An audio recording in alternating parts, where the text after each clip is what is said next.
역시 프로가 다르긴 달라. 이제 유튜브 봐야지. 리뷰는 핑계일 뿐. 안녕하세요, 리은함입니다. 얼마 전 아이폰 16 프로를 구매해서 현재 2주 정도 사용해 봤습니다. 지금도 테크충이 아닌 일반 사용자분들 중에 아이폰 프로를 살지 말지 고민하는 분들이 꽤 많으신 걸로 알고 있습니다. 오늘 영상은 크게 세 가지로 나눠서 말씀드려 보고자 합니다. 첫 번째는 일반 사용자인 제가 어떤 생각들을 하면서 프로를 사게 됐는지 말씀드릴 거고요. 두 번째는 2주일의 현실적인 사용 후기, 마지막 세 번째는 그래서 아이폰 16 프로는 어떤 분들께 추천드리는지 이렇게 말씀드려 보겠습니다. 아이폰 16 프로 구매를 고민하고 계신 분들이라면 영상 끝까지 보시고 구매를 결정하는 데 있어서 참고해 주시면 감사하겠습니다. 저는 어느 정도 가격이 높은 물건을 고를 때 정말 이것저것 많이 따지는 편입니다. 그 중에서 가장 첫 번째로 고려하는 것은 물건의 기능, 내가 이걸 구매했을 때 가질 수 있는 효용성에 대해서 생각하게 되더라고요. 돈이 많아서 아무거나 다 사면 너무 좋겠지만 용돈 받는 유부남의 입장에선 쉽지 않거든요. 다시 아이폰으로 돌아와서 아이폰 16 프로의 기능이자 이걸 가졌을 때 누릴 수 있는 건 어떤 게 있을까요? 제 생각에는 크게 두 가지였습니다. 120Hz의 프로모션 디스플레이와 늘어난 배터리입니다. 아니 아이폰 프로 하면 카메라 아니야? 라고 생각한 분들이 계실 것 같아요. 저도 영상을 찍어서 유튜브에 올리는 입장에서 아이폰 프로에 대한 기대가 어느 정도 있긴 했습니다. 그런데 제가 질문 하나 드려보겠습니다. 아이폰 16이랑 아이폰 16 프로의 카메라 성능 차이가 일반인한테 얼마나 체감이 될까요? 아이폰 프로의 망원 카메라로 왜곡이 덜한 사진을 찍고 4K 120프레임 영상을 찍을 정도로 카메라를 잘 다루는 사람에게는 포기할 수 없는 옵션일 수 있습니다. 하지만 저 같은 일반인들에게는 평상시에 거의 차이를 모를 거라고 생각했어요. 저도 가끔 덕질을 할 때 야외에서 줌을 땡겨서 영상이나 사진을 찍긴 하지만 일상생활에서 줌을 얼마나 자주 쓰는지 생각해본다면 빈도가 그리 높진 않았습니다. 물론 성능이 좋은데 평소에 안 쓰는 거랑 아예 못 쓰는 거랑은 분명 다르지만 예전처럼 카메라 때문에 아이폰 프로를 산다, 이건 이제 좀 지난 얘기인 것 같아요. 하지만 프로모션 디스플레이는 말이 다릅니다. 아이폰도 그렇고 아이패드도 그렇고 프로 라인업에만 존재한 120Hz의 프로모션 디스플레이는 한번 경험하면 다시 돌아가기 힘들 정도로 역체감이 심합니다. 제가 원래 아이폰 12를 사용했었고 아이패드도 에어나 일반을 사용했는데요. 아이패드 프로로 120Hz의 주사율을 보고 나니까 와, 60Hz는 조금 오버하면 화면이 끊기는 잔상이 보일 정도입니다. 만약에 제가 아이패드도 계속 에어나 일반을 사용했으면 진짜 아이폰 프로 안 샀을 것 같기도 한데 프로모션 디스플레이를 놓칠 수가 없어서 프로를 구매한 것도 있어요. 그리고 늘어난 배터리 타임도 저는 긍정적으로 봤습니다. 핸드폰을 매년 구매하는 분들이 아니라면 짧게는 2년에서 많게는 4년까지도 사용할 텐데 나중에 가면 배터리가 진짜 빨리 닳더라고요. 특히 저 같은 경우는 아이패드는 집이나 카페에서 거치한 상태로 사용하기 때문에 이동 중에는 무조건 아이폰으로 컨텐츠를 보거든요. 보조 배터리를 챙기는 것도 귀찮을 때가 있기 때문에 비록 4시간이긴 하지만 늘어난 배터리 타임은 아이폰 일반형과 비교했을 때도 확실히 장점이 있다고 생각합니다. 그러면 결국 저 같은 일반인의 입장에서 아이폰 프로를 구매했을 때만 느낄 수 있는 건 프로모션 디스플레이와 4시간 늘어난 배터리인데 이거 두 개를 보고 바로 구매를 했을까요? 그렇지 않습니다. 제가 물건을 고를 때 현실적으로 가장 중요한 요소가 하나 있습니다.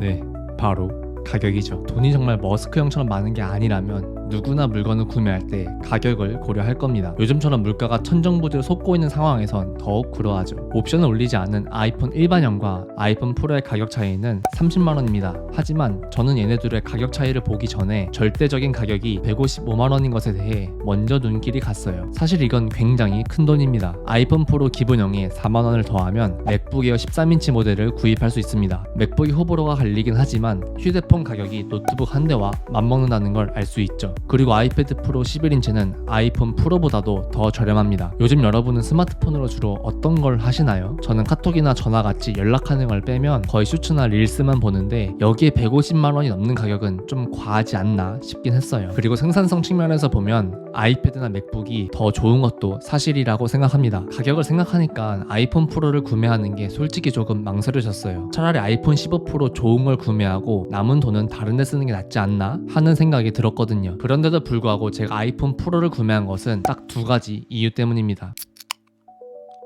제가 한때 경제에 관한 책을 읽었었는데 수많은 책들에서 공통적으로 이야기한 게 있습니다. 사람은 생각보다 이성적이지 않다. 합리적으로 생각하면 자주 사용하지도 않을 고급 카메라 기능이 있는 비싼 핸드폰을 사는 건 말이 안 되는 거긴 하죠. 그런데 저는 아이폰 11을 구매해서 거의 4년째 쓰고 있다 보니까 이번에는 진짜 좋은 걸로 바꾸고 싶다 하는 보상 심리가 생겼던 것 같아요. 이번에 구매하면 또 언제 바꿀지도 모르는데 4년 동안 똑같은 거 썼으니까 이제 좋은 거 써도 되지 않나 하는 생각들이죠. 그리고 프로는 제가 선택할 선택할 수 있는 스마트폰 중에 가장 아쉬울 게 없는 선택이었습니다. 여기서 느껴지는 만족감이 꽤 컸어요. 내가 살 수 있는 것 중에 가장 좋은 걸 샀기 때문이죠. 맥북을 예시로 들면 에어를 구매하면 프로가 생각이 나고 프로를 구매하면 맥스가 생각나거든요. 그런데 아이폰 프로의 경우 프로 맥스는 크기 때문에 아예 고려를 하지 않았고 아이폰 울트라 이런 건 없으니까 물론 가격이 조금 나가긴 하지만 일말의 아쉬움도 없는 구매였습니다. 자, 여기까지 제가 아이폰 프로를 구매하기 전까지의 고민과 어떤 것들을 포인트로 생각했는지 말씀드렸고요. 이제부터 진짜 현실적인 일반인의 사용자 입장에서 찐 후기에 대해 4가지 포인트로 말씀드려 볼게요. 미리 스포하자면 카메라 컨트롤 얘기는 거의 안 할 겁니다. 한 30초 정도?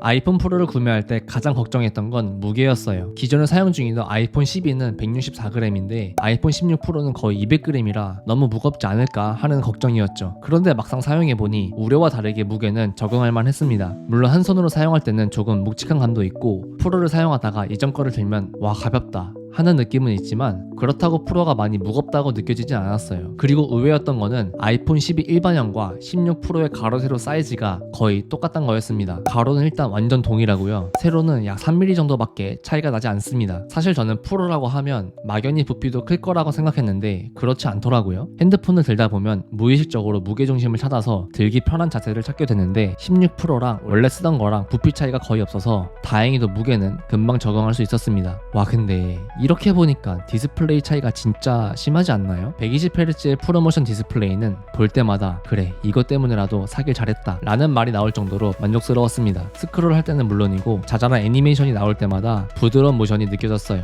엥?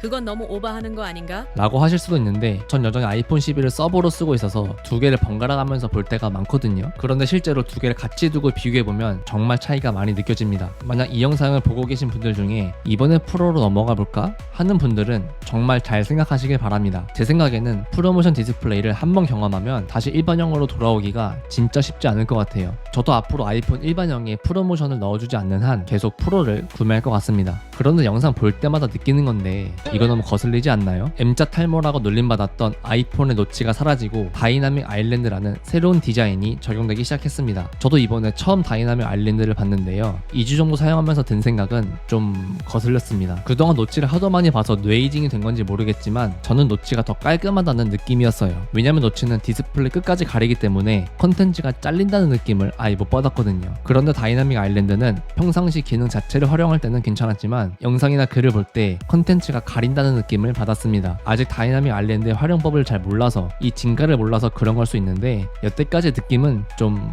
거슬리네요. 마지막은 카메라에 대한 후기를 말씀드려 보겠습니다. 솔직히 유튜브 영상 촬영을 제외하면 평소에 카메라는 잘 안 썼는데 꼴에 프로 샀다고 깝치면서 요즘 촬영을 열심히 하고 있습니다. 먼저 사진에서 스타일 기능은 진짜 활용성이 높았어요. 가운데 패널에서 필터의 정도라고 할까요? 이걸 직관적으로 조절할 수 있으니까 확실히 사진 찍는 재미가 있었습니다. 아이폰으로 사진 잘 찍는 법 이런 것도 찾아보게 됐습니다. 그리고 영상에 관해 말씀드릴 만한 건 120프레임 촬영이 유용해 보였습니다. 120프레임 자체보다는 이거를 편집해서 60프레임이나 30프레임으로 조절했을 때 자연스러운 슬로모션 느낌이 나는 게 괜찮아 보였어요. 실내에서 정적인 영상을 찍을 때는 별 필요가 없을 것 같긴 한데 야외에서 영상을 찍는다면 역동적인 느낌을 주기가 좋아 보였습니다. 저도 그동안 거의 실내에서만 촬영했는데 이제 가끔씩 외부에서도 촬영해야겠어요. 그리고 마지막으로 카메라 컨트롤에 대해 말씀드려보자면 호기심에 몇 번 사용해봤는데 피지컬이 익숙해지는 시간이 필요해 보입니다. 제가 남자치고 손이 작은 편이긴 하지만 카메라 컨트롤의 위치가 조금 애매합니다. 우리가 카메라 찍는 모션을 취할 때 익숙한 그 손가락 위치가 있잖아요. 여기서 왼쪽으로 더 빠져 있습니다. 케이스가 없이 생폰으로 사용하면 버튼을 누르기 조금 더 좋을 것 같긴 한데 그래도 다른 분들의 반응을 보면 다 비슷한 생각을 하시는 것 같아요. 그래서 결국 그냥 원래 쓰던 것처럼 디스플레이에서 조절하게 됐습니다. 역시 익숙한 게 최고네요.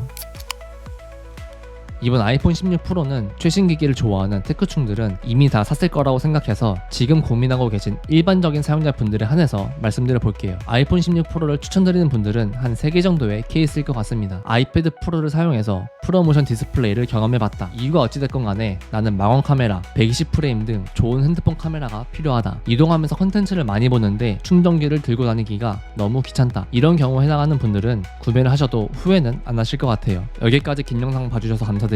저는 다음에도 유익한 내용으로 찾아오겠습니다. 감사합니다.